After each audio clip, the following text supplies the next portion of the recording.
Hello everyone. आज मैं explain करूंगी हिस्ट्री का chapter number 5 when people rebel 1857 and after. जब लोगों ने विद्रोह किया था 1857 में 1857 and after. The first question is what was the demand of Rani Lakshmi Bai of Jhansi that was refused by the British. तो क्या डिमांड थी रानी लक्ष्मी बाई की जो कि ब्रिटिशर्स ने रिफ्यूज़ कर दी थी?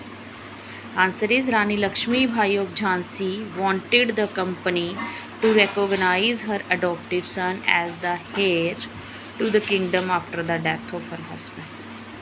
तो रानी लक्ष्मी बाई चाहती थी कि उनका जो अडॉप्टेड सन है उनको उनके हस्बैंड की मृत्यु के बाद उत्तराधिकारी बना दिया जाए, जो कि ब्रिटिशर ने इसको मानने से मना कर दिया था। और रानी लक्ष्मी बाई भी इस रेबेलियन का एक हिस्सा बन गई थी, वो भी अंग्रेज़ों के विरुद्ध हो गई थी।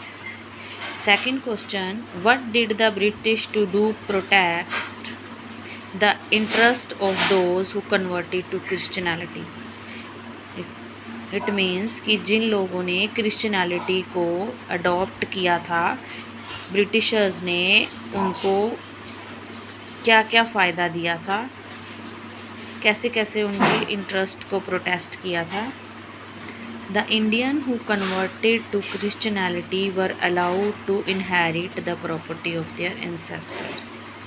जो इंडियन जिन्होंने क्रिश्चियनिटी को अडॉप्ट किया था उनको उनके पूर्वजों की संपत्ति पर हिस्सा मिल गया था, उसको वो यूज़ कर सकते थे। Third question, what objective did the sipahi have to the new cartridges that they were asked to use. It means कि जो सिपाहियों को जो न्यू कारतूस दिए गए थे उनमें सिपाही को क्या ऑब्जेक्शन थी? And the answer is some sipahi of the regiment of at Meerut refuse to do the army drill using the new cartridges which were suspecting of being coated with the fats of cow and pigs. तो जो मेरठ के जो regiment थे वहाँ पे new कारतूस दिए गए थे जिसमें काऊ और पिग का मांस को कोट किया गया था, और वो जो कारतूस थे वो मुंह से छील के उनमें उसको चलाया जाता था, जो कि हिंदुओं के लिए काऊ और मुस्लिम्स के लिए जो पिग्स है उसका मांस खाना उनके धर्म के विरुद्ध है, तो इसलिए उनमें विद्रोह की भावना आ गई। Next question, how did the last Mughal emperor live the last year of his life. जो लास्ट मुगल एम्परर थे बहादुर शाह जफ़र, उन्होंने अपनी लाइफ के जो आखिरी दिन थे वो कैसे व्यतीत किए? Answer is the last Mughal emperor Bahadur Shah Zafar was tried in court and sentenced to life imprisonment.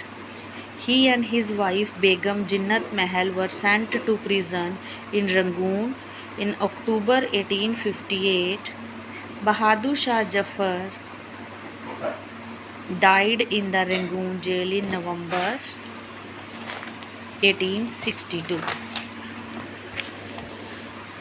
जो बहादुर शाह जफ़र थे उनको कोर्ट में पेश किया गया।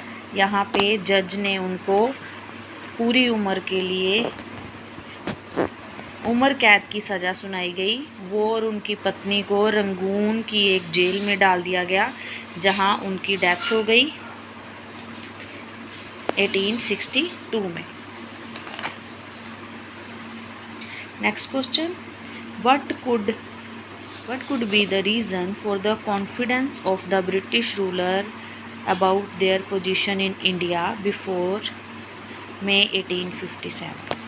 मतलब इसका मतलब है कि क्या रीज़न था कि 1857 के पहले जो कि ब्रिटिशर्स थे उनको पूरा कॉन्फिडेंस था ब्रिटिश रूलर्स पे कि वो उनकी बात मानेंगे अपनी पोजीशन पे। So the reasons are this suppose that the Indian soldiers are faithful to them, they are very loyal servant, they know that many of the king and zamindar are their supporters. Before 1857 they have won many wars and suppressed many revolt success. First point का मतलब है कि वो सोचते थे कि जो Indian soldiers हैं वो लॉयल है, वफादार सेवक है उनके।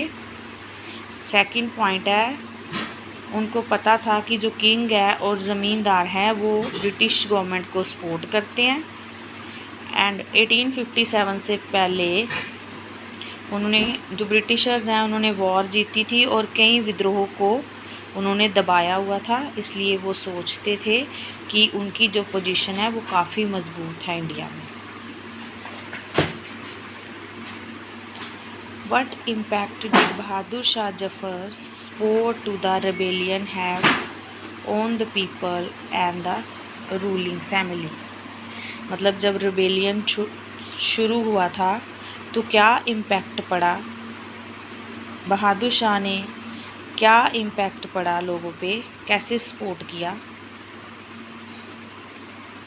क्योंकि सभी जो रिबेलियंस थे एक जगह पे इकट्ठे हो गए थे और वो दिल्ली के लाल किले में आके इकट्ठे हो गए थे और उन्होंने बहादुर शाह जफ़र से गुहार लगाई थी।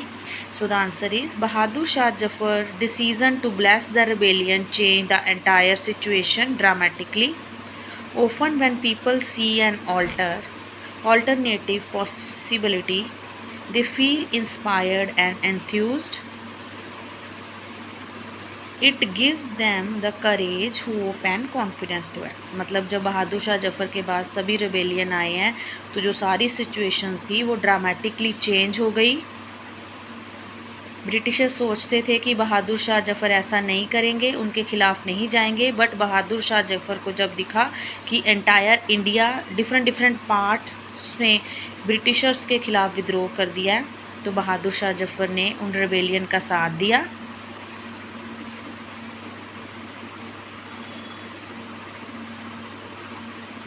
एंड लोगों को करेज मिली, हौसला मिला इस लड़ाई को अच्छे से लड़ने का।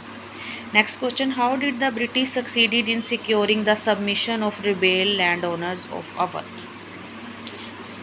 सो the answer is Awadh was one of the last territory to be annexed in 1801. A subsidiary alliance was imposed on Awadh and in 1856 it was taken over. Governor General Dalhousie declared that the territory was being misgoverned and British rule was needed to ensure people administration. इसका मतलब है अवध जो था last territory था जिसको कि अंग्रेज़ों ने एनेक्स्ट करना था। 1801 में सब्सिडरी अलाइंस इम्पोज किया गया अवध में और अवध का कार्यभार जो था वो गवर्नर जनरल डलहौजी को दे दिया गया और जो अवध की टेरिटरी थी उसमें मिस गवर्नमेंट फैल गई, तो वहाँ पे क्या था, प्रॉपर एडमिनिस्ट्रेशन की ज़रूरत थी, इसलिए अवध को भी अनेक्स कर लिया गया। Last question is in what ways did the British change their policies as a result of the rebellion of 1857? 1857 के बाद जो ब्रिटिशर्स थे उनको अपनी पॉलिसी को कैसे चेंज करना पड़ा, कैसे चेंज किया। सो फर्स्ट पॉइंट है, a member of the British cabinet was appointed secretary of state for India and made responsible for all matters related to the governance of India. All ruling chief of the country were assured that their territories would never be annexed in future. It was decided that the proportion of Indian soldiers in the army would be reduced and the number of European soldiers would be increased. Fourth point, the British decided to respect the customary religious and social practice of the people in India. And fifth point, policies were made to protect landowner and zamindar and give their security over their lands.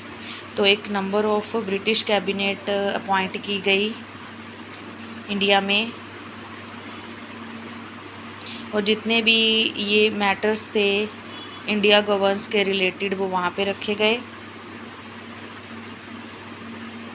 जितने भी chief थे, rulers थे, उनको assure किया गया, उनको विश्वास दिलाया गया कि उनकी जो फ्यूचर में उनकी स्टेट को एनेक्स नहीं मिलाया जाएगा ब्रिटिश रूल के अंडर किंगडम में।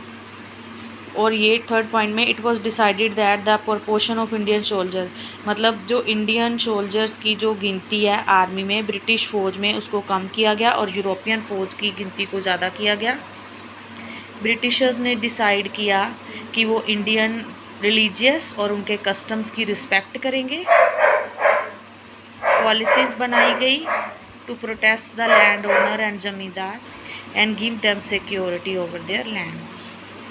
सो ये था चैप्टर 5, इसकी एक्सप्लेनेशन।